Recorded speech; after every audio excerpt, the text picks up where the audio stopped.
கூப்பிட்டு பேசு. டேய் மச்சான், நீ தான் புதுசா வந்திருக்க.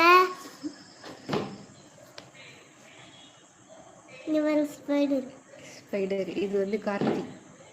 இவர் கார்த்தி இருக்கா, Karthi spider. Hi spider. Hi spider மச்சி. வெல்கம். வெல்கம் மச்சி. கார்த்தி சொல்லு. கார்த்தி மச்சி. வெல்கம். வெல்கம் கார்த்தி மச்சி. யார் கியூட் பேபி சொல்றாங்க உன்னை கார்த்தி? ஐயோ, யார்? நானா? நான் உன் மச்சான்டா. கியூட் பேபி ஆச்சு இது. கார்த்தி ரொம்ப அண்டர் எஸ்டிமேட் பண்றீங்க.